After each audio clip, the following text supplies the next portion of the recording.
É muito louco pensar como os eventos reais eles influenciam o cinema, que por sua vez vai se comunicando com a realidade, né? E a gente tem isso desde aquela questão muito do patriotismo americano, de como o 11 de setembro influenciou, criou um trauma ali no país, ou depois quando a gente teve o momento da guerra ao terror e como isso gerou um sem número de filmes também que vão trazer esse assunto, ou de uma forma literal falando disso, ou no subtexto. Mas não precisa ser algo desse estilo, né? Às vezes um simples evento, uma coisa que é muito marcante na história, né, do entretenimento, por exemplo, pode servir de influência para uma obra específica, como é muito o caso do show da Taylor Swift, o The Eras Tour, que arrastou milhões de fãs para os shows, para o cinema no ano passado, e que, né, tem sim a sua dose de influência num novo filme do M. Night Shyamalan, Armadilha. Talvez o Shyamalan não necessariamente tenha se baseado no show para escrever esse roteiro, mas quando a gente vai assistir a gente vê que na filmagem, na produção, tem muita influência assim, a forma como o diretor ele vai conduzindo ali o show, a forma como ele trabalha toda a questão da presença da personagem, toda a linguagem visual que é adotada e, é claro, toda a questão do alvoroço das pessoas, né, o alvoroço desses inúmeros fãs, milhares de fãs ali que estão pra assistir o show, no caso aqui do filme, da Lady Raven. E a Armadilha vai brincando com esse jogo, né? É muito engraçado quando a gente tem essa referência que a gente começa a notar, mas eu não vou falar hoje de Taylor Swift aqui, tá? Esse não é um vídeo pra falar do The Eras Tour da Taylor Swift. Hoje nós vamos falar realmente de Armadilha, Trap, novo filme do M. Night Shyamalan. Aqui quem fala é o Adam, sejam bem-vindos ao canal. Aproveita pra se inscrever se for novo por aqui, já aproveita para deixar um like nesse vídeo e bora falar de M. Night Shyamalan. Acompanhando sua filha ao show de sua cantora favorita, Cooper, interpretado por Josh Hartnett, percebe uma segurança reforçada no local e precisa então achar uma forma de escapar do lugar antes que descubram que ele é o assassino em série procurado pelo FBI que montou aquele show como uma armadilha para encontrá-lo. O Shyamalan é um diretor que ele é muito ame ou odeie de algumas maneiras, né? O começo da sua carreira foi muito marcado por alguns filmes que caíram no gosto dos fãs, caíram no gosto da crítica, como Sexto Sentido, Sinais, até o A Vila, que é um pouco divisível, mas eu, pelo menos, eu enxergo que muita gente já gosta ainda do A Vila, diferente de uns filmes mais recentes que dividiram muito mais, e alguns ali foram até bem massacrados e eu considero até inassistíveis. Mas o fato é que o Shyamalan, ele tá voltando ali com uma forma muito interessante de fazer cinema, porque ele faz alguns filmes que você pode amar, você pode odiar, mas dificilmente a gente vai sentir um tanto faz. E eu acho que isso é muito marcante. É legal porque ele vai ali, parece que ele tá cada vez mais se esforçando para entregar a narrativa que ele quer entregar, sem necessariamente lidar com as expectativas que foram criadas em cima dele, como é o caso que eu sinto que aconteceu com os primeiros filmes dele, né? Parece que ele ficou um pouco refém da própria fórmula, e aí de uns anos pra cá, ele já tá se sentindo um pouco mais livre e confiante para contar as histórias que ele quer contar, e aí ele vai seguir para alguns estilos, às vezes para algumas saídas, para algumas resoluções de roteiro que podem não agradar, mas que para ele fazem sentido. E aqui em Armadilha eu sinto que ele tá muito confiante justamente pela forma que ele faz ali, que ele desenha um cinema bem de suspense, né? Um suspense que, ao mesmo tempo que se comunica com os primeiros filmes dele, consegue agir de uma maneira diferente. Aqui a gente não tem uma narrativa tão linear assim. Então parece que ele tá sempre dando voltas, parece que ele tá fazendo o roteirozinho ali dele em bloquinhos que vão fazer os mesmos efeitos. A gente vai ter uma sequência ali do personagem vendo o que está acontecendo, tentando entender o que está acontecendo, tentando achar uma forma de escapar e depois precisa fazer tudo isso de novo. Armadilha acaba sendo um filme cíclico, mas que não cansa justamente por causa da forma como cada ciclo desse afunila as opções do protagonista, né? E a gente está acompanhando o protagonista. E isso é bem legal porque como o filme vai afunilando os cenários possíveis, a gente vai criando aquele sentimento de tensão.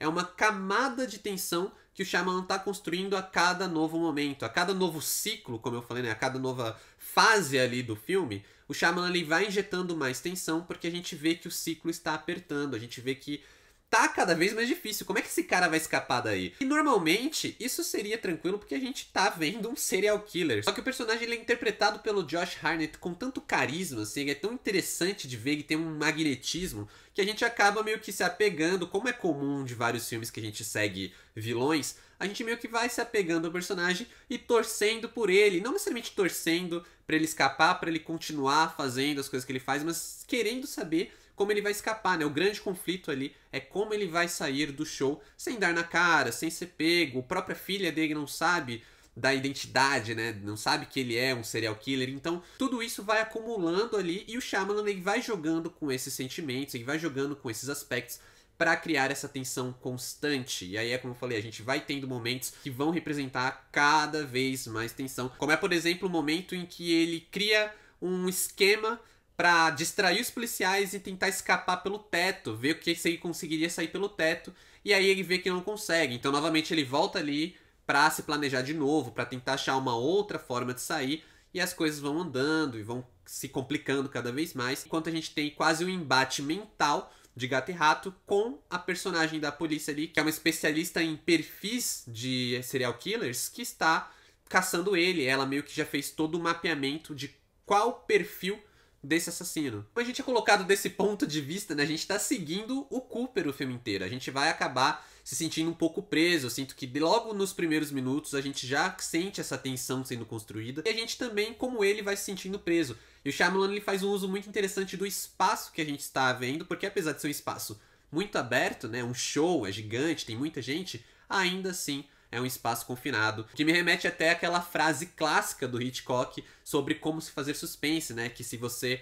mostra um elemento, uma bomba explodindo, aquilo não é suspense. Mas se você mostra a bomba antes dela explodir, sem os personagens saberem, a gente vai sentindo aquela tensão se construir. E aqui o Shyamalan faz algo que me remete a isso, justamente porque a gente está tendo acesso a todos os elementos, aos policiais, ao FBI, a todos os militares que estão ali em jogo, ao show, aos bastidores e ao Cooper e a filha. Então a gente vai vendo esse círculo apertar, a gente vai entendendo todas as dificuldades que ele vai ter para sair dali, e cada vez que o filme avança, a gente vê todos os cenários possíveis se afunilando e cada vez perguntando mais como é que esse cara vai escapar daí. Será que tem realmente alguma possibilidade? Ou o Shyamalan vai ter que inventar uma desculpa completamente estapafúrdia para justificar esse cara sair? Enquanto o filme ele se mantém dentro do show, se mantém dentro da lógica do show, ele se mantém numa constante ali, numa tensão crescente, que funciona muito bem, mas eu acho que o terço final é onde o filme ele começa a se tornar muito divisivo. Lembrando que, como sempre, eu não dou spoilers nesses vídeos, então eu não vou entrar em muitos detalhes, mas o que eu posso dizer é que toda a tensão que o Shyamalan construiu, aquelas camadas de tensão nos dois primeiros terços, no terço final, ali nos momentos finais, ele vai desconstruindo tudo isso. E essa realmente aí é a prova final de Armadilha, porque é onde ela precisa confiar muito mais no carisma dos personagens, quando ele desenvolveu muito mais o carisma meio que unicamente do Cooper, mas a gente vai ter ali um aprofundamento real dele e dos outros personagens, principalmente a Lady Raven, né, que é a cantora pop do filme, interpretada pela Salika Shyamalan, filha do M. Night Shyamalan, que talvez tenha feito esse filme muito com o pensamento de exaltar a própria filha, e eu não vou reclamar disso porque ela canta muito bem. Ela consegue me passar a aura de estrela pop, assim, então as músicas são muito boas, acho que isso é um ponto até ser exaltado no filme, e que funciona, como eu falei, com esse lance de toda a iconografia que o Shyamalan vai trabalhar na primeira parte do filme. Nessa desconstrução, o Shyamalan ele começa a trazer algumas resoluções um pouco convenientes demais, o que pelo menos pra mim não incomoda tanto, porque o filme é tão divertido, ele atua com uma coisa meio irônica, e pelo menos pra mim esses aspectos um pouco mais convenientes do roteiro não atrapalham tanto na minha experiência, mas eu acredito que possa atrapalhar se você estiver mais focado realmente na fuga de como esse filme vai se encerrar. Um filme que tem um sentimento que algumas coisas são meio apressadas e outros personagens são burros demais, mas que quando ele tá lidando com a construção da tensão, né, principalmente no ambiente do show, ele consegue funcionar muito bem. Já quando ele trabalha na desconstrução da tensão que ele construiu antes, ele já se atrapalha um pouco mais, e aí vai de cada um. Acho que vai ser uma experiência que vai se tornar bem divisiva nesse aspecto. Para Armadilha, nota 7. Eu acho muito legal como Armadilha atua quase como uma autoironia, né? Ele brinca muito com alguns aspectos que fazem parte dos nossos dias atuais, né? Então, todo o lance da comunicação, a comunicação imediata, a forma como a gente lida com, por exemplo, crimes reais, isso é colocado dentro do filme através de alguns diálogos. Então ele vai lidando com esses aspectos que eu acho que é interessante, faz sentido. Armadilha é um filme muito contemporâneo nesse sentido, ele vai trazer muitos temas e eu acredito que ele traga muitas discussões, né, para os fãs de cinema, para os fãs de true crime, quando ele trabalha nessa tensão, mas ao mesmo tempo ele atua sempre numa autoironia, ele sempre atua com uma sátira, um nível mais cômico, o que pode incomodar justamente pelas saídas um pouco convencionais demais, mas que ainda se garante, seja em criar um grande show, né, que é muito divertido, que funciona ali pra gente ficar deslumbrado com o que a gente tá vendo e realmente preso no filme, ou pelo magnetismo do protagonista, que funciona do começo ao fim. Não vai ser aquele filme que vai conversar com o suspense da mesma maneira, por exemplo, que Maxine, né, que é um filme que tá muito mais direto ali no quem está fazendo as coisas, né? Quem é o assassino da vez. Mas por sua vez, ele também não é aquele filme que se engasga tentando falar demais de alguns temas, como é o caso do A Hora do Massacre, que esse já foi um desastre bem maior, ao meu ver. Mas é isso, pessoal. Se você já assistiu Armadilha e quiser comentar sobre o filme, quiser deixar sua opinião, deixa aqui nos comentários que eu vou ler. E obrigado por assistirem até aqui. Valeu, falou e até mais.